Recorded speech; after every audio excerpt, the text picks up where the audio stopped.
Hey everyone, it's Stephanie again, and you are tuned in to the review of Married at First Sight, Season 9, Episode 1.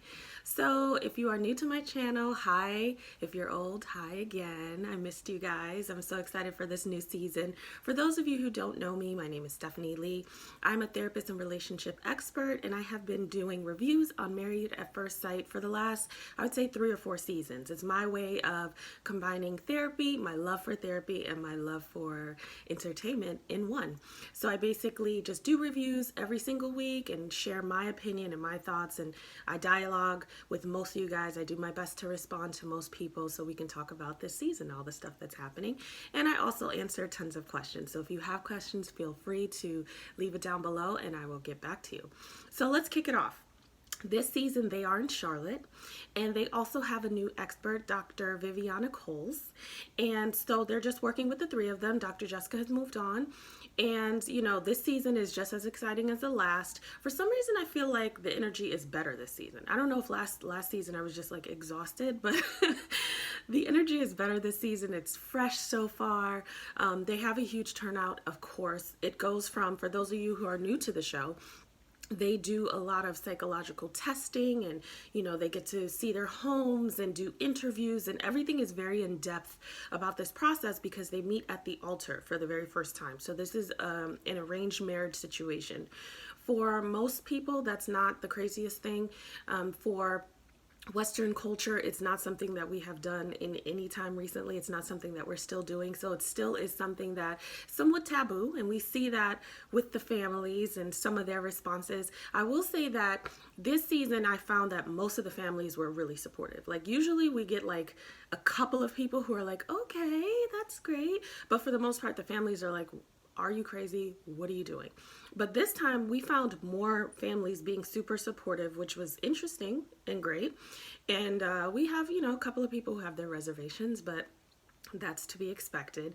But that was really cool. So I think maybe energetically, like it's exciting this season because we're having more people kind of be open to the idea.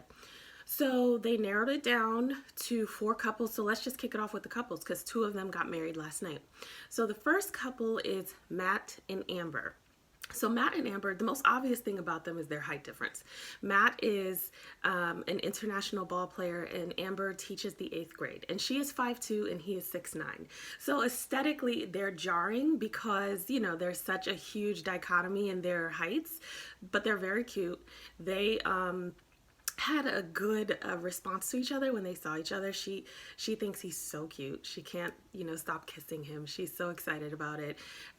He thinks that she's beautiful, and he's excited about them starting their thing together. A little background on him: he is an international ball player, so he has been around the world and back for the past few years, and he is starting to kind of sow seeds into Charlotte and wanting to settle down and transition into the next phase of his life. He's getting tired. I've been playing basketball all these years. My body's getting tired. He's 31. She is 28, I believe. But he's kind of wanting a different life. One of the concerns for the experts with him was, is he really going to be ready for that different life, even though he's saying he wants it? Because it's a huge change from being all over the place. And although he says he wants it, it is a huge change. And so are you going to be really ready to change it all up? Are you going to resent your spouse for, even though it's self-imposed because I chose to do this experiment, are you going to resent your spouse for having to settle down and really committing to Charlotte? Are you going to say, I don't want to be here anymore? So they really wanted to make sure that he was invested. Another thing with Matt that I saw is that his family was not at the wedding. So basically a couple of years ago, his parents went through a very bad divorce. He basically spoke around what happened. He didn't get into any detail, but clearly things are so bad that he did not invite his family to the wedding, and he did not even tell them that he was getting married. Not only getting married, but getting married to a stranger. So like red flags, when I start to edit my videos, you would see so many red flags in this video because that's a huge concern. Like family is huge. Family is something that carries on through the relationship. It's not just us two against the world. The family dynamic is extremely important, and a lot of times the way we show up in our relationships is due to our historical dynamic of our families and the way that we interact with that. So although I understand that there's something going on that he couldn't invite them, my thing is like, are you even really ready to be a healthy person in this relationship if there's so much drama associated with whatever's going on with your parents that they couldn't even be there and you couldn't even tell them? You know, that's going to show up in their marriage, and that's just a little scary for me. So I wish they would have dived in and just asked him straight up, and not even like put your parents' business out there, but what is it that's going on with you that's keeping you from even sharing with them that you're getting married? Because Amber will suffer whatever trauma is associated with that. So that was a little concern for me. I'm 100% sure that will play out. It will definitely come up because her bridesmaids, and one of them is her twin sister, kind of says, okay, nobody's over there. Like, no one looks like his parent over there. And that's a little concerning, you know. Doesn't mean that he's not as invested, but it will be interesting to see how that plays out, because he sounds like he's still like in the thick of really dealing with that stuff, nowhere near putting it to bed in a healthy way so far. But I digress. He's excited. He was very happy to be chosen, and he's excited to be with her. Amber has an interesting dynamic as well. Her parents are no longer together. She seems to be very close to her father. She's working on a relationship with her mom because she's kind of excited that her mom, and surprised a little that her mom kind of showed up and flew in to go dress shopping with her and showed up for the wedding. So there's still some stuff that's not yet resolved there. She basically said that her mom just fell in love with someone else. I don't remember the timeline when it happened after her and her father were married, but basically kind of abandoned the family. So there's some abandonment issues there. Just as a woman, you would want your mom to be there because there's just certain things that your mom can teach you that your dad can't. So we see some turmoil there, although she's kind of playing it cool and is just super grateful that she's involved. But I'm really interested to see what goes on there and how that develops and how that plays a part in their marriage, and how she kind of carries some of that stuff with her. But overall, her family seems to be like close and excited to be there, and supportive.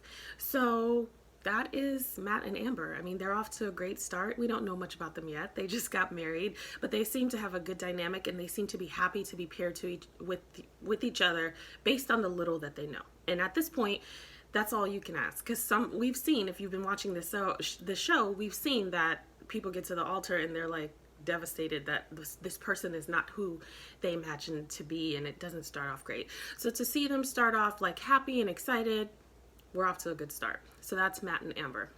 Second couple is, and I wrote these down because right now it's so fresh I don't remember it, is Greg and Deonna. So Greg is 32. He's been single for a couple of years.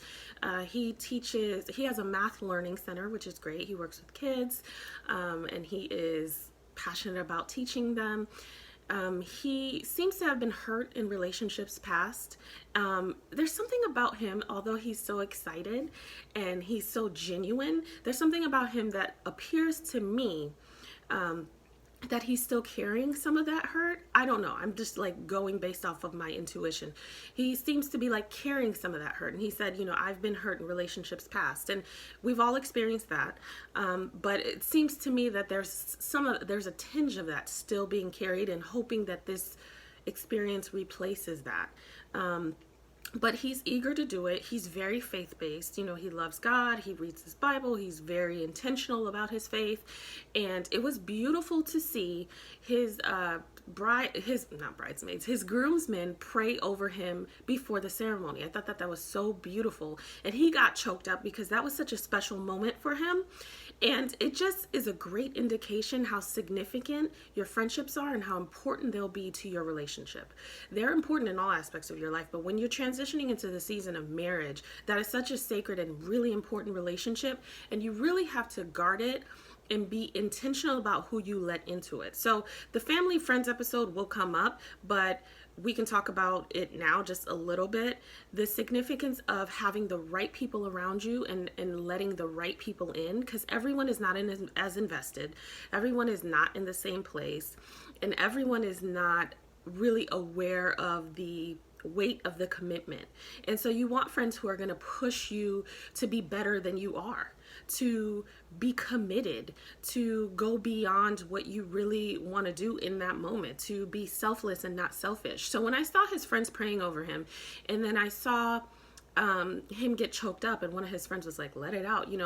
Most men don't have that type of circle when it comes to marriage, or they build it. You'll hear a lot of men say that they have friends who are kind of like, are you really ready? The running joke is that men have friends that are not always as supportive or in tune as much as women, and you really want the friends that your spouse has to be supportive of your unit. And really, for men specifically, we don't have to stick to the narrative of like, you can run away, there's 30 million other women. It's kind of like, no, are you ready for this? And if you're emotional, like, dive into that emotion, because this is a big deal. So I loved seeing that, because it was like a flashing light of like, okay, this is a great support system that he has, and it will serve him in his marriage, because I'm sure it's already served him in his life. So that was really good to see. He seems like a very nice guy. So, and he was happy to see Dianna, who he is paired with as well. So Dianna is, I believe, I want to say she's like 31 or 32. She's a very nice girl. She's also very faith-based. That's why they matched him, I think, ultimately, because they both kind of came out at the forefront with, faith being important for them. They both read their Bible every day. That's where they would connect. And for a marriage, if both of you are on the same page, that will probably be, part of the saving grace of certain conflicts, because we'll be able to at least go back to that. And people meet on different levels, people connect on different levels, but for them it was very obvious, okay, this makes sense for them, because they're saying this is the priority in my life. So Dianna is very accomplished. She has a lot going on. The only thing I would say, her family's supportive. Of course, they were like, okay, this is a little crazy, but they're supportive. The only thing that really sets Dianna apart and just is a red flag for me is that she's been single for 10 years. So, a couple of concerns from me with her being single for 10 years. She said the last relationship she was in, they kind of basically did their best to hurt each other. And I get that, sometimes you're in a relationship and you're not the best version of yourself, and you kind of fall into this minutia of like one-upping or being petty or just not being great. So it was not a relationship that worked out, obviously. And so she has been single for 10 years. So of course everyone kind of gets a little bright-eyed when people hear 10 years. And so she says, listen, I've been dating myself, and I've been getting to know myself. I've been learning who I am. I've been working through these things, and now I'm ready to be in a relationship. So concern number one, for you to jump from being single for 10 years to being in a marriage, she's going to struggle, straight up. I'm going to say it right now. She's going to struggle, because while you're dating yourself and getting to know yourself, there's a beautiful part of that that's so great, because now you're a little more self-aware, or maybe a lot more self-aware. But sometimes when we're alone for a very long time, that self-awareness turns into being only self-aware, because you have not interacted with someone else enough for you to recognize the areas where you need to be flexible. Marriage requires flexibility. Marriage requires compromise. Any relationship, okay? Family dynamics, friendships. I mean, you go on a trip with a group, you have to be flexible. If you go on a trip by yourself, you can do whatever you want. You never are aware that you're not being flexible, because there's nothing to show you that you're not being flexible. So although she's done a lot of this self-work, she hasn't really had the interactions that would really prepare her for marriage. And I think there's a twofold prep for marriage. I think you can prepare for marriage. Me and my husband, we took a prep for marriage course. There's a lot of things that you can discuss, and family history and trauma and finances and goals. There's a lot of things that you can discuss and prepare for marriage. And then there's a prep for marriage that only happens when you're married. There's an area of marriage where you could only see it because you're married. So that only happens when you're married. So if we take that out, she's still missing that component where she wasn't really able to prepare for marriage with somebody else, whether it's through experience and other relationships. And it didn't even have to be tons of relationships, just maybe one relationship that was in between a very horrible traumatic relationship before marriage that could have maybe taught her some things or molded her or brought awareness to maybe some of the changes that you made are great, but here's some areas of improvement. So that's a concern for me, because it's almost like a toddler learning to walk and then their next thing is driving, or a toddler learning to crawl and then their next thing is driving. It's like, oh, they didn't walk yet, they didn't run yet. So for me, I'm like, oh, she's gonna struggle, because although it's like, this is me, I'm great, I bought my home, I have my master's, I have all these things, because a lot of the things she names were like tangibles. You know, all that stuff really doesn't matter when you're like building a life with someone. That's great that you bring that to the table, but she's gonna have to learn to dance with someone else, you know. And I envision that that dance is gonna be a little off. It's gonna be stepping on feet. It's gonna be off rhythm, because she's just not done it with anybody. That's one.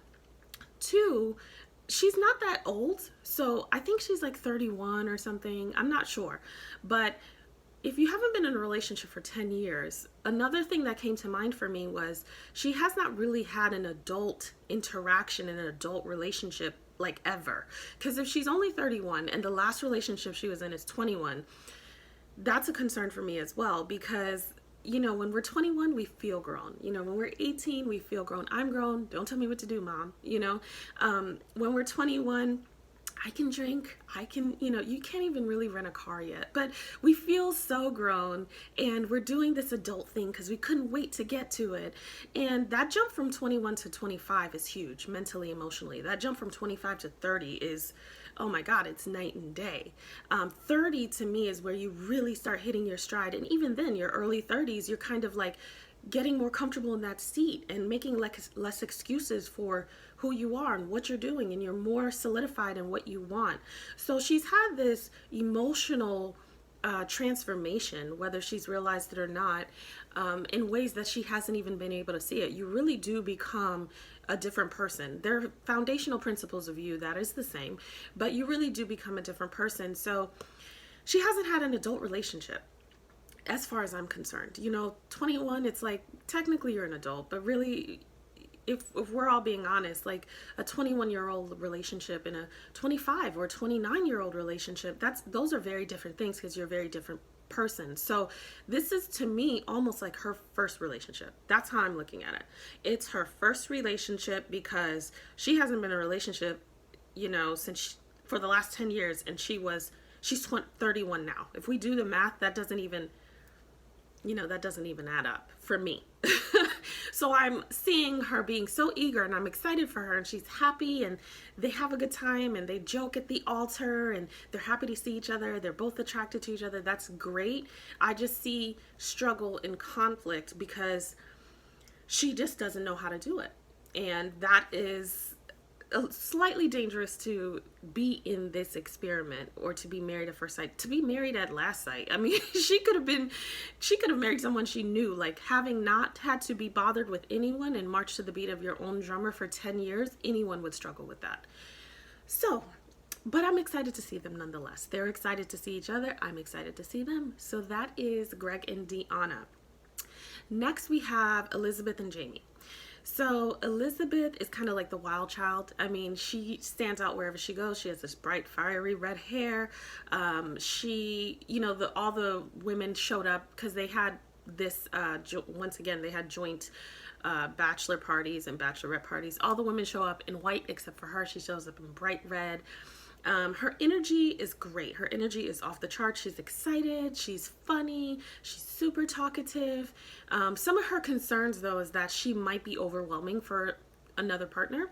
And I can see that because at times she was overwhelming on screen. She says one of her concerns is that she might be annoying. I think she will be annoying because even that energy for somebody who loves you, that could just be a lot. And I hope that she can maybe give that out in doses as he gets to know her, rather than coming in this ball of energy and just throw it at him and, here, accept me as I am. This is me. Love it or leave it, because that's not going to work out. That's not attractive at all. I really like her, but I just hope that she knows how to curtail it. And it's not hiding your personality, it's definitely being authentic, but it is just being honest about who you are in doses, because it's a lot to take in. So other than that, Elizabeth has a great support system. Her dad is super supportive. Her and her dad are best friends. Her mom is supportive. They have a 30th birthday party for her. She's so excited. She has a lot going on. She is accomplished. She's excited for the next phase of her life. I think that she will be a willing partner. She is open. She's very open because she is kind of like a creative, you can see. She's very open. So I think that she will be a great partner to Jamie, who is 35. I forgot what he does. I want to say it's finance, but I can't remember. He's 35. He's kind of ready to settle down. He made a joke that he's like the old creepy guy in the room, but he seems pretty charming. He seems fun. His brother gives him like a little bit of a, hard time with the outfit that he chooses, but he chooses this red and black detailed blazer, and I thought it was great because it's perfect for her. It's perfect for Elizabeth. Like, I was like, okay, in some ways they make sense because most of the guys chose very traditional looks, all great. His was very non-traditional, and it was great to see him being, even though he's making these choices outside of her, she's probably the most non-traditional of the brides. So I thought, oh, okay, like these are kind of how you see, okay, why did they match so-and-so? And you see how the pieces like come together a little bit, even though it may not make sense at first. So it was good to see. My concern with him is he is a little more reserved. You can see that. She's a ball of fire. She's all over the place. He's a little more reserved, and he's very picky. I mean, his nickname is Mr. Picky. He says, all I want is, and then he unrolls his scroll and he does a laundry list of things that he wants in a spouse, and then he's like, yeah, that's it. I'm thinking, that's a lot. And it wasn't like 5 non-negotiables, it was like 10 to 15, and it might be overwhelming for her. I really do believe that he will find her annoying sometimes because I think that he is lower energy, even though he seems to be creative in some ways, just in the way that he presents. Even though he's somewhat a stickler for stuff, he seems to be more open than I would say most of the other guys that I've seen on this show. But I think that she's gonna push him to be a little less reserved, and he's going to kind of put a mirror in her face and maybe help her calm down a little bit. That's what I'm hoping to see, because I think that they are yin and yang in some ways, and they might be able to balance each other out and then help elevate each other in different ways. So that's Elizabeth and Jamie. Jamie's family kind of joked and said like, are you crazy? His dad was like joking, but once again, kind of supportive, kind of like, okay, this is what you want. Like, I don't really get it, but okay, So that's kind of how they are showing up. And we'll see with them. I'm on the fence about them. I think I get why they're paired in some ways, but I don't necessarily right now have a very strong attachment to this couple. So we'll see. But of course, I wish them the best, and I'm excited to see how their story unfolds. So that's Elizabeth and Jamie. Last but not least, we have Keith and Iris. So Keith, he teaches children. I forgot in what capacity, but he teaches children, and he says that is his passion. He is very passionate about teaching children and mentoring people who do not have a father in the home or a male figure, which is just really, really important. And it shows his heart, it shows that he is sensitive, and it shows that he is family oriented. His family is also very close-knit. He brought his parents to lunch to kind of share what was going on. They have been together for a very long time. I think like 30 years, and he says that they're best friends, so he wants to mimic that. His parents are a little unsure, because they're traditional. They're like, this is not really how it goes. We're not really on board. But what's funny is they were like, well, okay, if this is what you want to do, but you have to ask your grandparents. So his grandparents, as you can see, they have a very close-knit family. His grandparents are both pastors, and so faith-wise, this is kind of weird. This is kind of like, you don't just meet somebody at the altar. We don't do this, or marriage is too big for you to kind of play around with this, which a lot of people feel, watching this show. So he really had to talk to his grandparents.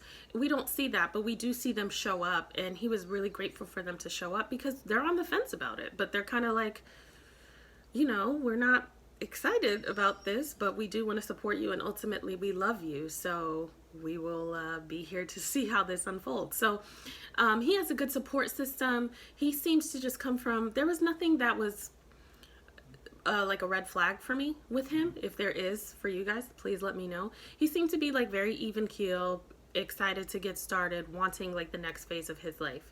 He is set up to be married to Iris. So Iris she's very fun. She's young, she's fresh, she has great energy. She's bubbly. She reminds me a little bit of Elizabeth in terms of like energetically, like really being that person who walks in the room and who you're going to know that they're there because they bring in that like wind of energy, that excitement.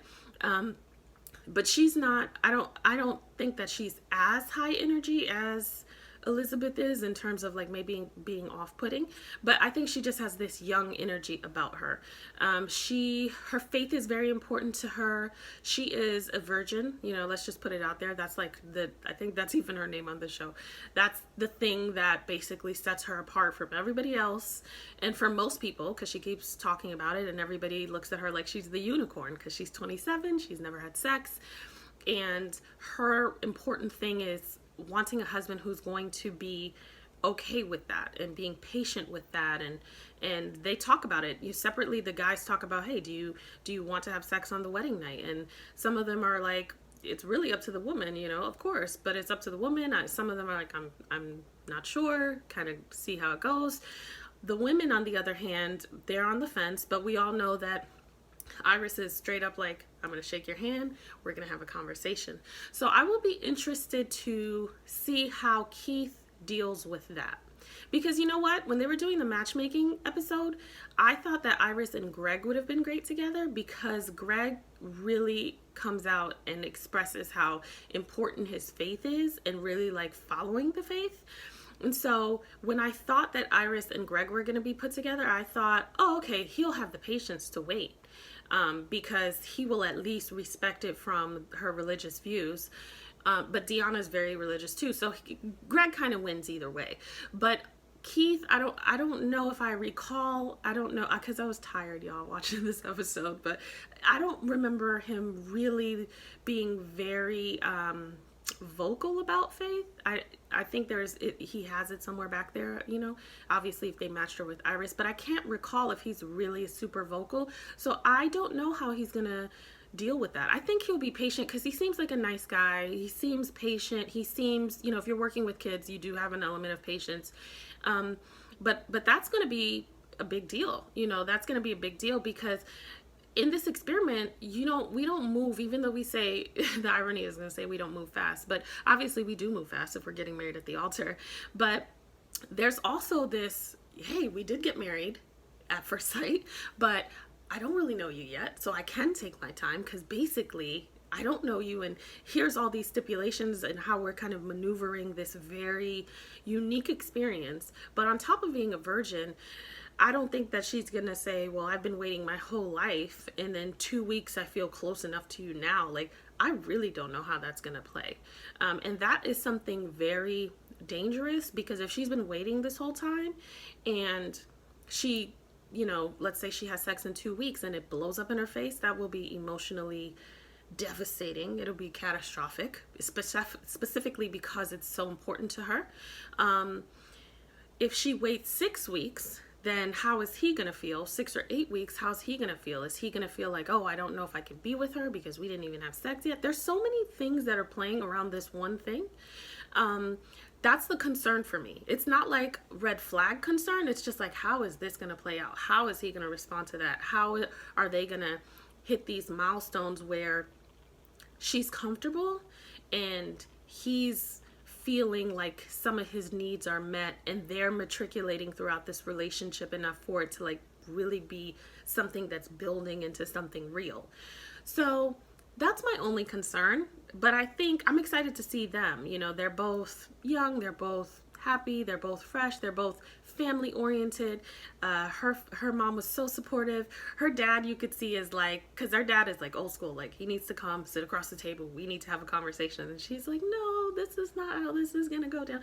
But they're so close that her dad was like, okay, like, I don't love this, but I love you. And they just have this very jovial banter, and they all do. So I love to see that he has a very close-knit circle family wise, and so does she. So I think that is also another great compatibility factor for the two of them.